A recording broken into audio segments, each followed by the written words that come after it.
Hi everyone, this is Pow Barabajagal, Jean, and I am about to do an epic video here. Larry Graves, the Canadian stud muffin, wanted to see if his viewers were up for showing their 50 desert island discs, and he had some rules. You could take 5 double albums. You couldn't take more than 2 by the same artist and then one of their solo projects. 50 albums? You gotta be kidding me. I like too much music. I like too many artists, so whittling it down to 50 was pretty much impossible. So this is just the best I could do. And some of these albums I don't even have, but I'll try and give something representative if I can. So I'm just going to start because this is going to take some time. The first one I picked was the Beatles, Revolver. And we're going to try and show everything. So here's my little copy of Revolver from the Beatles mono box, which is... I really don't need to talk about Revolver. You love it. You know it. With the Stones, first I'd chosen Beggar's Banquet. I mean, there's lots of Stones albums I'd take, but I wound up deciding I'm going to take Flowers. So, Flowers, I mean, here's Beggar's Banquet, again, from like a Stones mono box that I've got. But Flowers... even though it's kind of cheating, it's kind of a collection album, but it was an official album in the US, so it's got so many of those, you know, psychedelic Brian Jones era songs. And I initially was more of a Brian Jones Stones fan person, though now I'm probably not. Now I probably like the 70s Stones the best, but still, if I'm gonna be, you know, honest, I'd probably take that as the Stones to hear for the rest of my life. The Who's, Quadrophenia, here's my first double album. Oh, you know what? I'm supposed to go by my list, so we're up to number 5 on my list as far as Quadrophenia, but I have to go over here and get vinyl and say Plastic Ono Band is number 2.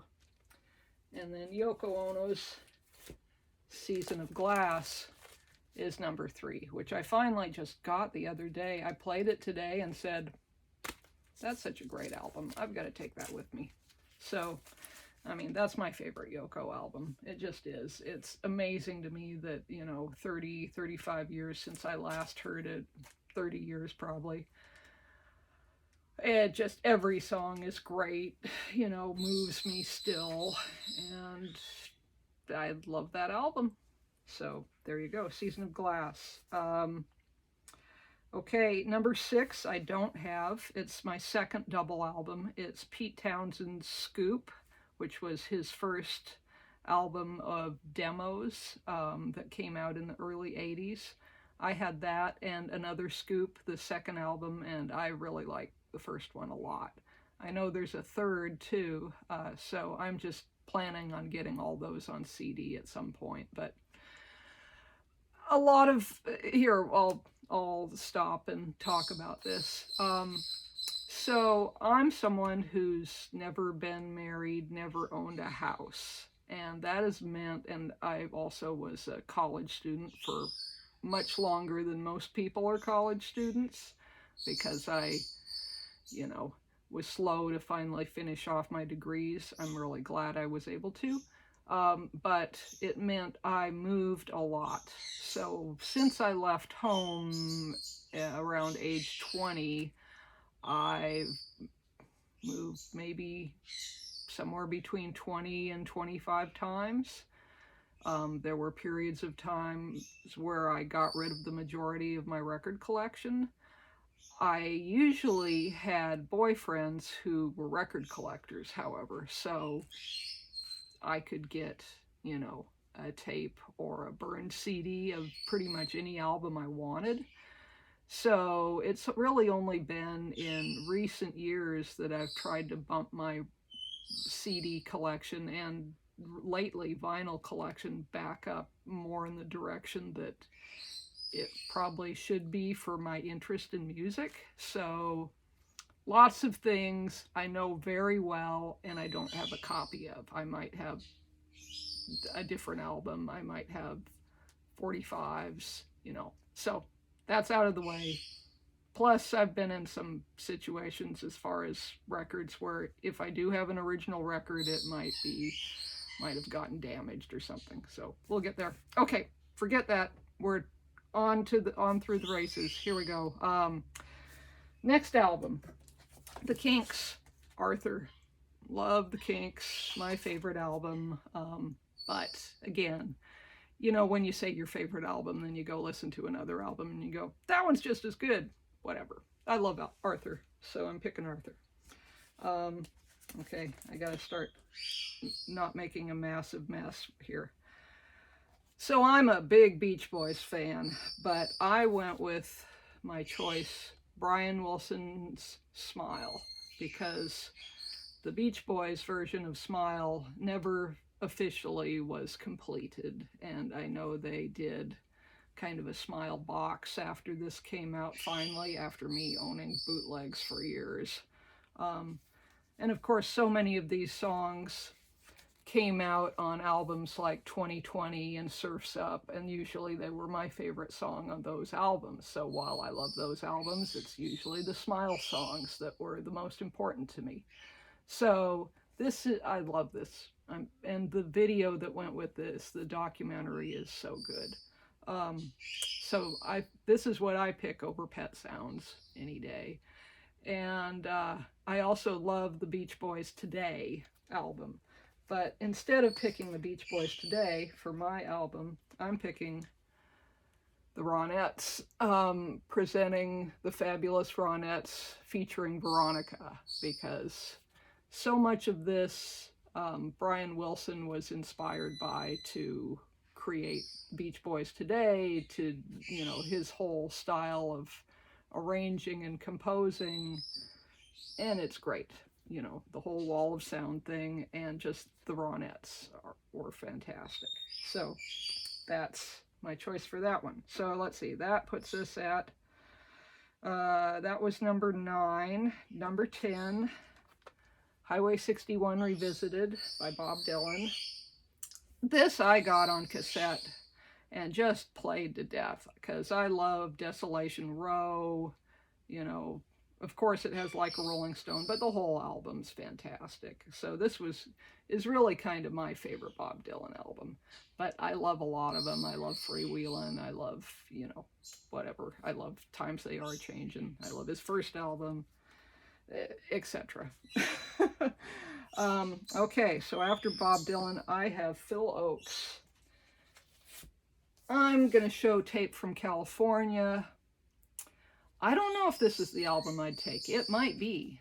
The other one I'd really love that I don't have right now would be his album that's called Greatest Hits. That's kind of his last studio album.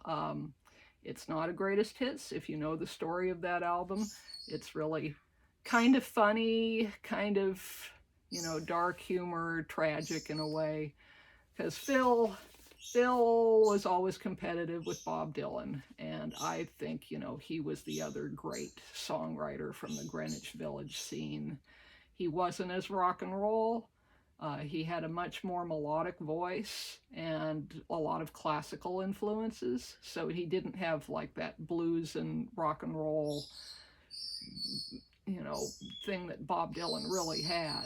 So he kind of had sort of more, I don't know, I'm not going to say folky, but it became sort of orchestral arrangements, but that's not even quite right. They're kind of, you know, it's not quite rock and roll, but sometimes they have drums behind them and stuff. So when he did the album Greatest Hits, his idea was he wanted to connect with the masses in the way that Elvis Presley does, but still be Phil Ochs, who, you know, was singing protest songs, and he kind of was thinking this is what he needs to do. He needs to dress up in a gold lame suit and do kind of a country western thing. So that's what Greatest Hits is. It is and it isn't. It's still very Phil Ochs. And then you flip around the back of that album where he's standing there with the gold lame suit and a guitar, an electric guitar, and he is behind a wall that has gold records, and it's emblazoned 50 Phil Ochs fans can't be wrong, you know, which is from a Elvis Presley Greatest Hits where he's in the gold suit and it says like 50 million Elvis Presley fans can't be wrong. So there's that, you know, derogatory humor or whatever to it too. But great songs. No More Songs is one of my favorite Phil Ochs songs, and that's on Greatest Hits. This one, though, is really solid. It's got Tape from California, Joe Hill, War is Over, When in Rome, which is just, you know, one of those long, heart-wrenching Phil Ochs, Desolation Row kind of things. So, you know, sure, I'll take that one. I pretty much like his whole later career. So, Pleasures of the Harbor and Rehearsals for Retirement, those are all important albums to me. Okay, get going. Since I brought up Phil Ochs, I'm going to bring up his 1980s, 90s equivalent, Billy Bragg. And I was a huge Billy Bragg fan. I got into him with his album Brewing Up with Billy Bragg. This is his third studio album, Talking with the Taxman About Poetry. And I'm taking this one because of Levi Stubbs' Tears on it. That was the single that really pretty much convinced me he's one of my favorite songwriter artists. However, you know, the whole thing's great. The Marriage is a really good song. Ideology, you know, Power in a Union, Help Save the Youth of America. Plus, all these have, you know, an extra CD, but I don't get to take that. Okay, so that's that. Well, the other band that I was into for a long time was REM, and I would take Reckoning. This is a fancy version of Reckoning with a live show from 1984. But this is the album I got into REM with.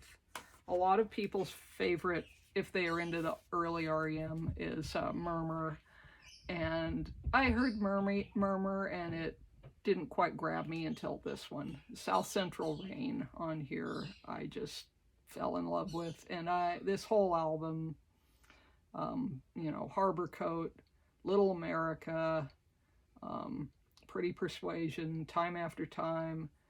I mean, I've played this to death. So much so that I really hadn't played it a lot for years, but that's the one I'd take. Okay, also around that time, the early 80s, I was really, because I was into Quadrophenia and The Who, I got into the Jam. So I would take All Mod Cons, which is my favorite Jam album. Down at the Tube Station at Midnight, I think, is one of their best songs, and that's the closing song on this. But the whole thing, top to bottom, I love. I love Mr. Clean. I love their cover of the Kinks' David Watts. You know, I really like To Be Someone and In the Crowd, A-Bomb on Water Street. So, yeah, I love the Jam. And since we're talking about, you know, the punk, British punk stuff, the only thing is I don't have the Clash or the Sex Pistols in this list. If I did 100 artists, I would probably have them, but I went with the Damned. So Machine Gun Etiquette, which I think it had this cover in the United States, where they're standing on the street and Captain Sensible is in some pink and yellow furry outfit. But they were such a great power pop band. Love Song, Just Can't Be Happy Today, Plan 9, Channel 7, Anti-Pope, Noise, Noise, Noise, Ballroom Blitz, they covered. You know, this is Smash It Up. This is great. This is kind of their return to form. Their first album's really good.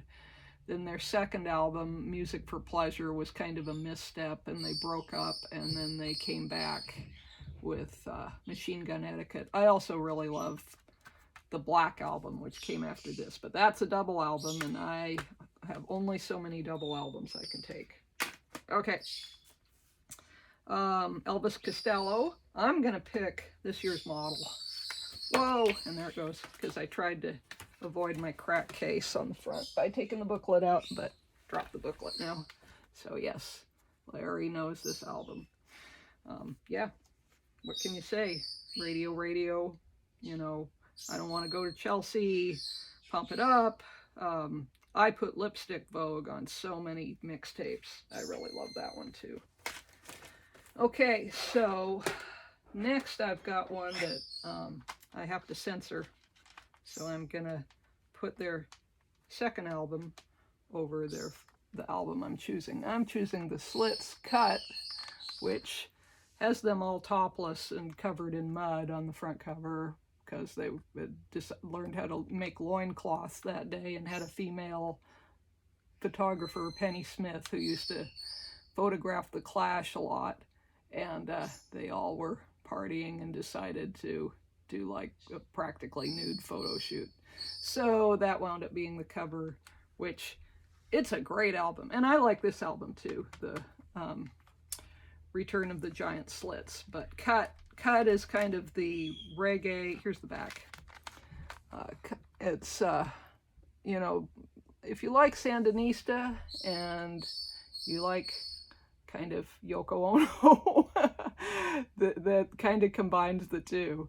But I think their songwriting is really good as far as working class girl, you know, relationship songs that are protesting that. I think it's great. You know, I really like their songs, Typical Girls, Love and Romance, the ones that are about shoplifting, and let's see,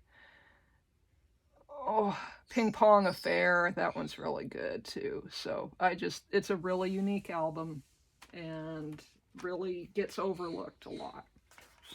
Okay. What's next? We've got the Stranglers, The Raven. I don't have that. I don't really have any Stranglers albums right now. I really like the Stranglers, even though being female, that's kind of weird because some of their songs are fairly misogynistic, but I just they're a weird band. You know, they're really interesting. The early Stranglers has that fantastic bass and keyboard sound. You know, they were a band that could really play, so they kind of got tagged as the punk or new wave version of the Doors, because they have that sort of keyboard and sound to them. But, you know, they're their own band. So here's Nuclear Device from The Raven. And I have a bunch of other Stranglers singles here that don't have as good of covers. But they were a good band for B-sides. I love this one, though, for Walk On By. Their cover of Walk On By, where, JJ, is it JJ? No, it's Hugh. Hugh has his head down, but they just stuck Dionne Warwick's head on top of Hugh, so it looks like Dionne Warwick is standing there with the rest of the Stranglers. That's a great, their cover of Walk On By is fantastic. Very proggy. Okay, what do we got? Next, we're going to Lou Reed. I'm going to pick Sally Can't Dance, because I played it a lot. I almost picked Berlin, but, you know, this is just a really good Lou Reed album, even if not everybody likes it. Probably Lou Reed didn't like it. But I like that one. And since I didn't pick any Velvet Underground, hey, if I could do 100, I'd pick Velvet Underground. I decided to get my Velvet Underground by picking the Modern Lovers' first album, which this is much different from later Jonathan Richman. I mean, it's still young Jonathan Richman writing, so it's kind of the best of both worlds in some ways, where he was this Velvet Underground super fan, and he was writing some pretty great songs that were unusual and his own take on things. Interestingly, this album, though, got delayed for almost 5 years. Was that right? And then when it finally came out at the same time as his new album, and he was totally taking a different direction at that time. But this album influenced a lot of the punk bands like the Sex Pistols. They covered his song Roadrunner. Of course, David Bowie and lots of other people have covered Pablo Picasso. John Cale covered Pablo Picasso. That's on here. But the songs are just great. Sheet Cracked, Hospital, Girlfriend, Modern World, Dignified and Old, I'm Straight. I mean, that's a great song. So this one, but I like Jonathan Richman's whole catalog, though it's very, very different. So I'm picking that one. Okay, now where are we? Laurie Anderson. So I don't have this. I have,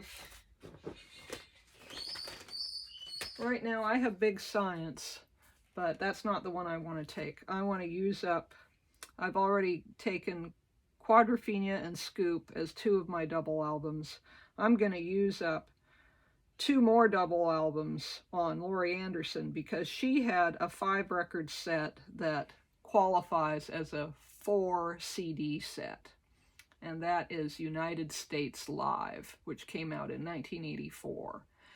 And I love that album much more than this. This comes from that. This is like the studio version of some of those songs, but it's a 5-record set that's just all one piece to me. So that's what I want for my Laurie Anderson album. So I've used up number 19 and number 20 with United States Live. And I need to get it again. I was looking at buying it the other day. Okay, for number 21, it's another album I don't have. It's Pere Ubu's The Modern Dance. And what I am going to show you is my Pere Ubu singles box. So these are the singles that came out right before The Modern Dance, and they were collected on an album called Terminal Tower. And then they've also been collected on a lot of other things. I think Data Panic in Year Zero or something like that. And then there have been other ones, but these are my reproductions of this one especially. Look at that there. That's so cool. 30 Seconds Over Tokyo and Heart of Darkness. Ubu is their own thing, you know. Final Solution. There's Final Solution and Cloud 149.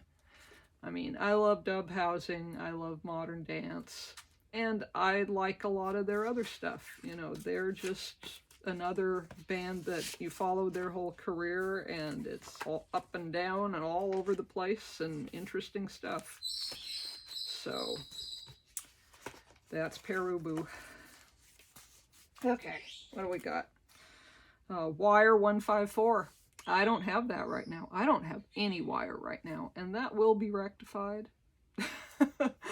I got to see Wire live when they returned on their album. Well, they did the Drill EP, Snake Drill, and then they did Ideal Copy. I saw the Ideal Copy tour, and they did a brilliant thing I never have seen any other band do. They got a Wire cover band called the Ex-Lion Tamers, who did only songs from their first 3 albums, and that was their opening band. So they took care of all the people who wanted to hear 12XU, and, you know, I'm the Fly in the Ointment, and, you know, those great songs from 154. And then Wire came out and did their Ahead stuff, you know, the stuff from Ideal Copy, which was fantastic. So really glad I saw that show, but I don't have Wire right now, and I will. And right after Wire, I've got Gang of Four, because they go with Wire. I kind of surprised myself, the one I decided to take. I'm going to take Solid Gold. Their first album is Entertainment, which is fantastic. Most people would take Entertainment. And then I love the album after this, too. Songs of the Free. However, the main reason I'm taking Solid Gold is because they did a really great EP, and they always put it as bonus tracks on this album CD release. So the EP is Another Day, Another Dollar. And I'm cheating, I know, because you're just supposed to have, you know, the album and not the bonus tracks. But that EP is my favorite Gang of Four. So, Gang of Four. I do love, I think this is a really boring front cover, but the back cover is kind of gross. It's a medieval woodcut of a beheading, and they have one person talking to another up here, and it says right down below it, I hope they keep down the price of gas. So, political humor. Anyway, there's that. So now, Solid Gold, gonna go to Talking Heads. I'm taking Remain in Light. I played this a lot. And mainly just because I just love the fusion of, you know, funk and, you know, it's just such a cool album. I know Larry's favorite is Fear of Music, and that's a great album too. I love most Talking Heads albums, so it's hard to pick one on all this stuff. Okay, so I've got Talking Heads, then I've got X, Under the Big Black Sun, and my X box, you know, I've got one of those deals. Unfortunately, mine got damp because it was down at the end by the floor when I had a flood, and they're all stuck together. So I can't pull the album out to show you, but I can get the albums out of the package when I need to play them. So it's a little frustrating, but so it's not Wild Gift, which is the top one here, but if I try and show it to you, I'll just tear the cover off. So someday I'm going to upgrade and get a nice little collection of X albums, but right now I can still play the CDs. Okay, what else we got? Minutemen. I'm picking Three-Way Tie for last. I don't know if that's my favorite Minutemen album, but maybe it is. So this is a good one. This was their last studio album. One thing I like about this album is they do a lot of covers on it. I mean, they've got their originals, which are great. And let's see if I can even see. They do Lost by the Meat Puppets. They do Red and the Black by Blue Oyster Cult. They do Have You Ever Seen the Rain by Creedence. They do Bermuda by Rocky Erickson.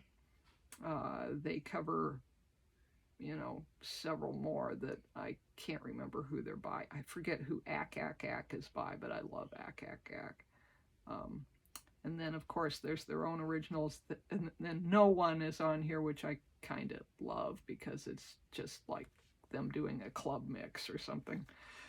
It's a diverse album, and it's a pretty fun Minutemen album. And tragically, it was their last studio album. So I'm taking that one. And also, Double Nickels on the Dime is a double album. And I'm running out of double albums because the next double album I'm taking is Husker Du, Zen Arcade. Oh, and I took the cover off it so you could see it better. Zen Arcade. So this is the album that I bought in, I think, 1985, because I read a Rolling Stone article by David Fricke. You all know who he is. And he wrote that this album was like a punk quadrophenia. It was like a travelogue of, a lost guy, as far as, has left home, and he's just trying to figure out where he belongs in the world. And that's kind of true. It's kind of probably Bob Mould leaving home and being frustrated with life. But the guitar is like shrapnel. I mean, and then it's also psychedelic. It's great. And Grant's song, so they had two songwriters, Grant Hart and Bob Mould. Some people, critics like to call them the punk hardcore Lennon and McCartney, where they would call Bob the Lennon and they would call Grant the McCartney, because Grant was much more tuneful as far as melodic songs. I love Grant songs. They're, it's kind of weird that I didn't have a Grant Hart solo album on this list, but this to me is Bob's best album, because it's just, angst and Bob's fantastic guitar. At the same time that this album came out, they released a single where they covered 8 Miles High by the Byrds, and I love their cover of that. It's just a real blasting, screaming cover, and really well done, and, kind of like 1980s psychedelic rock. So I love Zen Arcade, and I really think they have a lot of, in a way, they were also, like the Jam was being called the New Who. They were kind of the American version of the New Who. There's a lot of Who to Husker Du. And a later Bob Mould solo project, a band called Sugar, they actually covered Armenia City in the Sky and did a great cover of that too. It's very, Sugar is much more power pop, like Pixies or Nirvana. A lot of the really harsh hardcore stuff they got out of their system pretty early. But okay, where are we? We are at Replacements, because we're still in Minneapolis. So in Minneapolis, you have to do Replacements, Let It Be.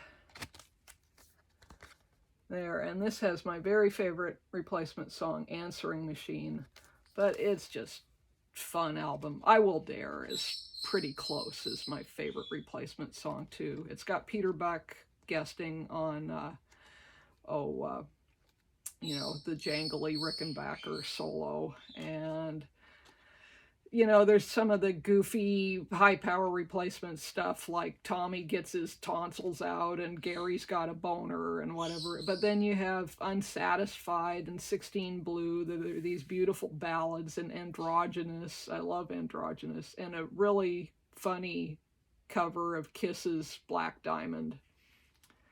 Great Replacements album. Fun. Okay, and since I said Minneapolis, I'm going to go with Prince. I picked Controversy. I really love the early Prince. I like Rick James and, Cameo and lots of kind of the new wavy funk that happened then. So Prince is kind of the king of that. And then, of course, he went on to become just a musical genius.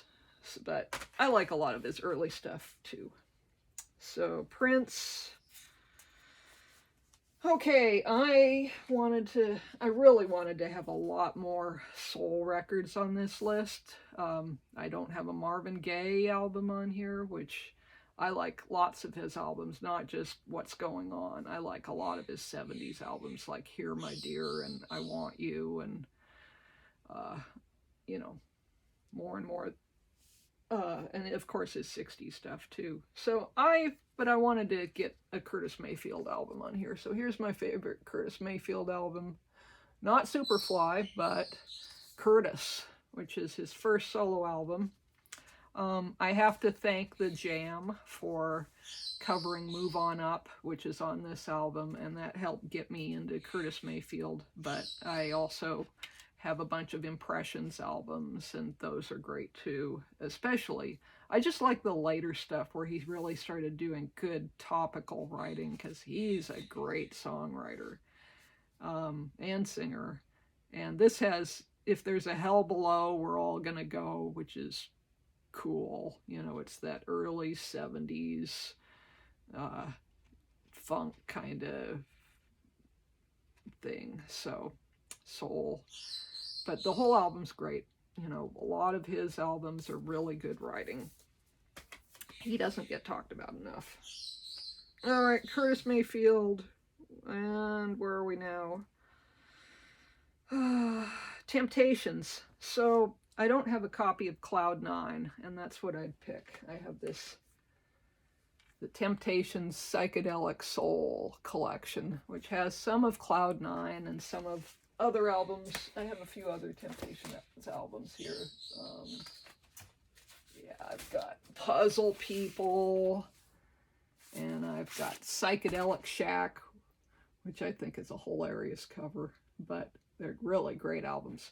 This whole era where it's Norman Whitfield being their writer after Holland Dozier Holland. I like the Norman Whitfield stuff. It's kind of hokey because really he's copying Sly Stone, but just the fact that he wrote like War that Edwin Starr had a hit with, and Diana Ross and the Supremes had Reflections, and Love Child. And I love that era of Motown that's the late 60s kind of psychedelic, kind of hip stuff. But the Temptations are the ones that really, the Stones and the Faces, you know, they covered things like I'm Losing You, Ain't Too Proud to Beg, you know, that it just really got into that late 60s, early 70s rock. They were bringing in those Temptation songs. And the originals are fantastic. Ball of Confusion, I mean, that kind of stuff. But if I have to pick one studio album, which is how I'm reading this list, that this list is supposed to be the albums rather than a collection, I would pick Cloud 9, because that's the first one that they really kind of did that on it, and it has those long psychedelic songs like Runaway Child, Running Wild, and Cloud 9, and it's just awesome. Okay. All right. Temptations, James Brown, Live at the Apollo, 1962. I don't have that. That got wrecked in the flood. I had a really nice original copy on King, and it got soaked and molded. So I've been meaning to get it on CD. I have a lot of James Brown on CD, but so here's a collection from that same era, 1960 to 63, the singles. These Rhino Records, subsidiary Hippo Records, put out a whole bunch of his singles and stuff, so I've got a bunch of those, and they're great. But the actual Live at the Apollo album is really an important album.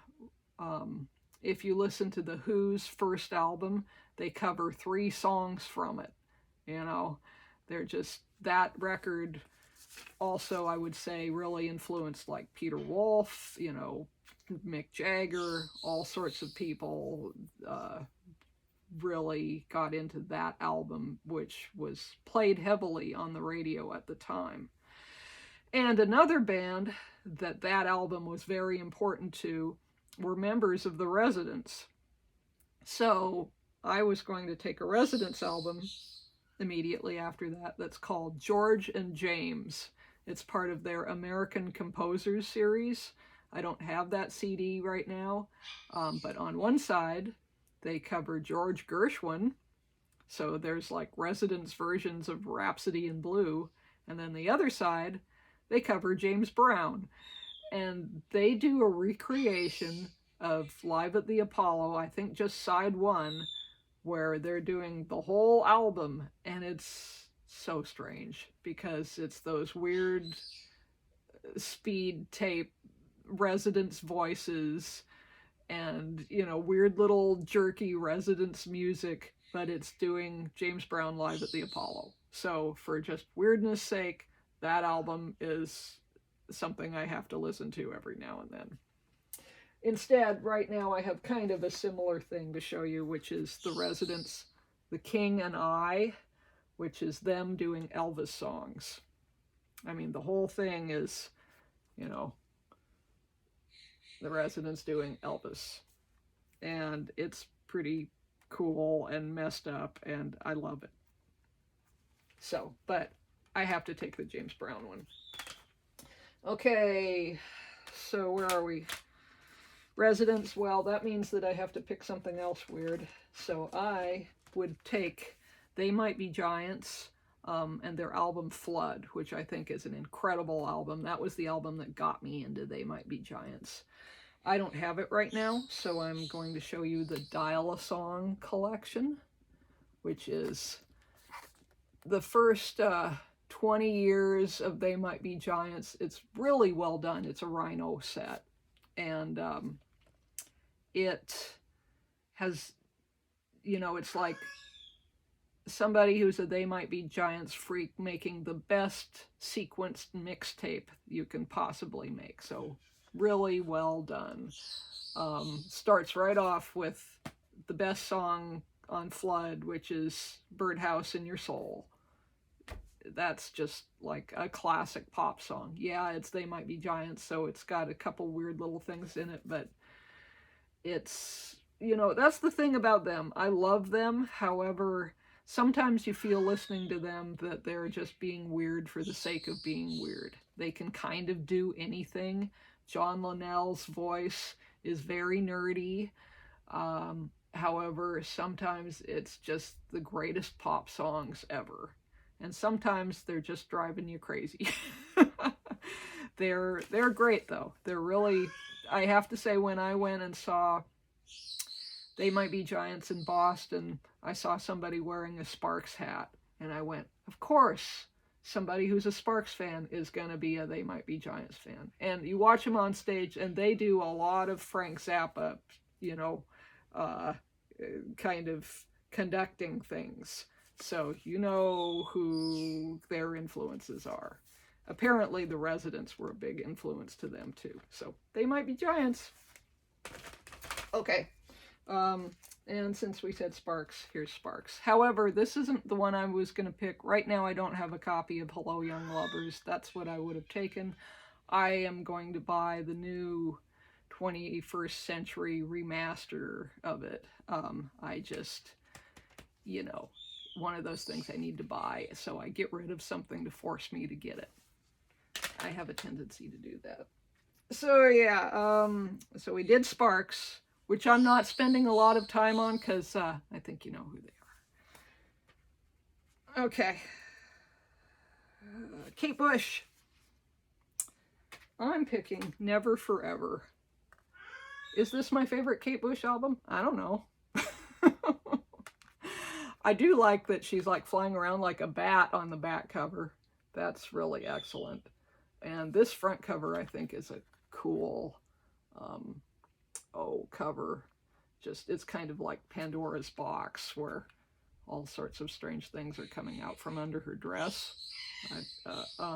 Anyway, but this has Babushka, this has Blow Away, this has Army Dreamers, Wedding List, Breathing. This is the one where she started really using the Fairlight, and it's very Peter Gabriel influenced. And I would say that, I don't know, that her being a bat on the back just kind of makes me think of Watcher of the Skies. Maybe I'm wrong. Maybe not. Okay.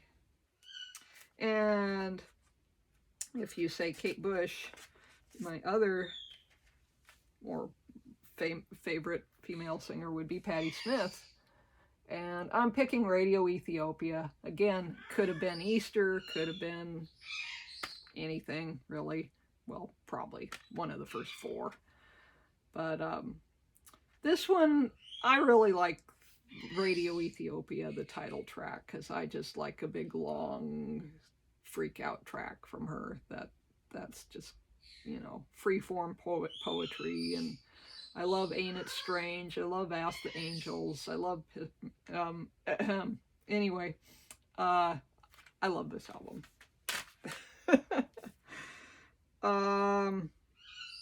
Aladdin Sane, David Bowie.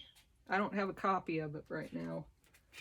I have a David Bowie collection. Where did I put that? No, that's not it. Now I'm going to get out of order. Because see, I finished one batch. Okay, we did all these. Oh, I tried to keep them in order. Here we go. David Bowie. This is supposed to represent Aladdin Sane. It's got some songs from Aladdin Sane. It's just like all the singles. So, Aladdin Sane, that's the one I just always like that better than Ziggy Stardust. I know everybody loves Ziggy Stardust, and I do too. But for some reason, just I like that one a bit more. And, you know, it's ridiculous picking a favorite David Bowie album. There's too many choices, so ask me in 5 minutes and it'll be, you know, Man Who Sold the World, or it'll be Low, or it'll be, anyway. Alice Cooper I have next.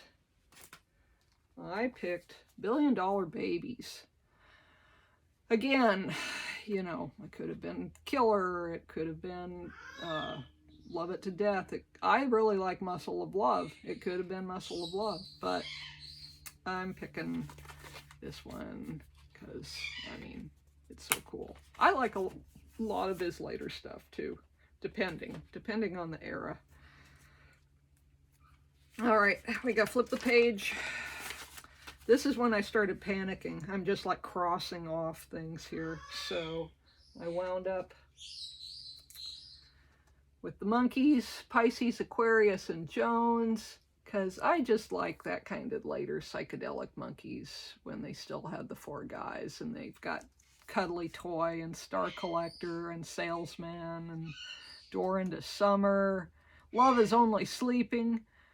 Oh man, what a great album. Okay, that's my Monkees album. And here it is from my little Monkees set. Like I said, I started freaking out. I picked Neil Young's On the Beach. I played that today, and yeah, this is my favorite Neil Young album. I used to play this all the time. I really like that it has the, you know, print that's on the inside of the umbrella and the matching chairs. That makes me happy. This album, Larry, you need to hear this album. Get Glenn to loan it to you. I mean, I love Trans, and I love, Reactor, but this one isn't quite like, you know, After the Gold Rush and, Everybody Knows This Is Nowhere or Harvest. All those are the ones that lots of other people think are their favorite albums. But Glenn has mentioned that this is his favorite album. This is my favorite album. I love Zuma a lot too. And I love, stuff from like American Stars and Bars. I mean, some of the kind of less common 70s albums are really worth exploring, but especially this one. It's just, and it's not that it's all acoustic. There's some real Crazy Horse type songs on here. Ambulance Blues and Vampire Blues and Revolution Blues. All those are great. Really, the whole album's great, okay? And I've got Leonard Cohen. Songs of Love and Hate. That's my Leonard Cohen pick. It doesn't have Hallelujah. I'm pretty sick of Hallelujah. Nothing personal, Hallelujah. But boy, how come when he passed away, they decided it's that one song? That's really frustrating to me. I like this album a lot. I like his first album a lot. I like New Skin for the New Ceremony a lot. Nick Cave is very influenced by him. And yeah. And I'm going to pick Todd Rundgren. I'm going to pick Runt, The Ballad of Todd Rundgren, which is his second studio album after his band The Nazz. And I just got a cute little pack that had that in it, but I also have this one, which is big. See, has a gatefold. It's a little worn, but some of the pictures come through a little better. Range War is one of my favorite songs. Long Flowing Robe. Oh, Wailing Wall, Chain Letter, Parole. Yeah, I had this on a 8-track, so I would play it over and over and over again while I'm doing something. So this is my favorite Todd Rundgren album. You know, it's not like the later really cool stuff, kind of like Prince. I've got the early one. And he is kind of like Prince. He's one of those musical geniuses that I think him and Elvis Costello and Prince and Frank, and they all kind of go together. So yeah, I think that might have been it. I've got a Joe Walsh album sitting here, which was gonna represent James Gang Rides Again, so maybe my count is off. I might have skipped something and I was supposed to have James Gang Rides Again in there, because I like to say Joe Walsh is my favorite guitarist. Yeah, I don't know, probably is. Joe Walsh should have been in there, so maybe that added up to 50, maybe it didn't. I got all my double albums in, and I got my Laurie Anderson album in, so I'm happy with it. Well, I hope this was fun, because now my room's a mess. Oh, wow, here's a whole bunch I forgot. No, I skipped something. I don't know. What was I doing? Where am I? I skipped something. Yeah, here's a big section. Okay, let's back it up. We're backing it up. Yeah, I went to Patti Smith, then I was going to go to k.d. lang. k.d. lang, this isn't the right album. I was going to pick Absolute Torch and Twang. This is what I've got, though, which is Hymns at the 49th Parallel. I used to have like all her albums, and then it got to a point where I was a little less interested in her, but I love especially Absolute Torch and Twang, and oh, I can't ever say that word, Awogeny, Ingenuine. I don't know how you say it. The Big Hit. It's a great album, but I like her last kind of country album, Absolute Torch and Twang. Then it says James Gang Rides Again. Okay, we did that. J. Geils Band. Oh, see, I wasn't done. I picked Morning After.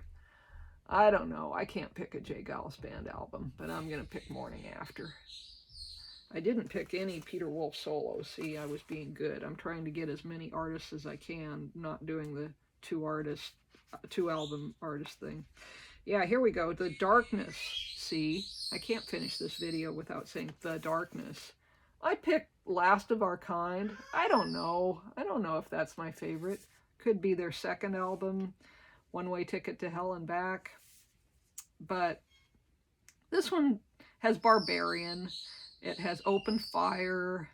Has Last of Our Kind. I love that title song, so that's kind of why I picked it. Has Mighty Wings, which is really great too. And it has a Frankie song. It has Conquerors, which is Frankie singing a song which he'd never done before. So I don't know. I love this album. This has kind of a dumb cover. A fan sent in a picture of their baby with darkness glasses on. So they drew like this baby flying a spaceship in space, and there's the darkness spaceship. So I don't know if that's a good cover or not, but it has, of course, like the darkness is constellations, which is kind of the best. I don't know. They are funny, and they are great. Oh, I picked Marillion, Clutching at Straws, see? Which I actually am trying to save up and get a fancy version of. So in the meantime, this is Phish's tour doing Clutching at Straws, The Last Straw. It's pretty cool, Larry. Yep. So that's that. And I did my grunge thing. I have my 2 grunge bands that I'm going to show. Nevermind. Everybody knows Nevermind. I think this is a great album. I mean, I like all their albums. There's Bleach, so here's their first album. This is the one I got into them with, is Bleach, because I'm from Seattle too, you know. So I had a friend who got into them. I worked at a record store, and they actually played the community college up the street where I had taken some classes. So I went and saw Nirvana in a little community college in 1989. And I left before the end because they kind of would jump around and go out of tune and then stop and tune and then jump around and go out of tune. And I, you know, saw them another time later before they were famous at a big thing in Vancouver, BC, where they had Mudhoney and Screaming Trees and a band called the Doughboys playing. So they were, I think they might have been, Mudhoney might have been the headliner, and then Nirvana. I used to love Screaming Trees, so they're kind of up there in the grunge bands with me too, though I don't have any of their albums anymore. But then really kind of my favorite band that out of that era of stuff, besides Nirvana, would be Afghan Wigs. This was their big album, so that's the one I'm gonna take. Gentlemen. And the songs on it that were singles were Debonair, Fountain Fairfax, What Jail Is Like. I mean, this is one thing I like about them, is they kind of do the rock opera thematic album thing, and they're really on par with Nirvana. People don't talk about them like Pearl Jam, but I like them so much better than Pearl Jam. Pearl Jam I just never got into. I don't know. I respect them completely. There are certain tracks I like a lot, but I just could never really get into them. I liked Afghan Wigs. Okay, that's it. I finished. Hooray. I get a prize. Okay, have a good day, everyone. Bye.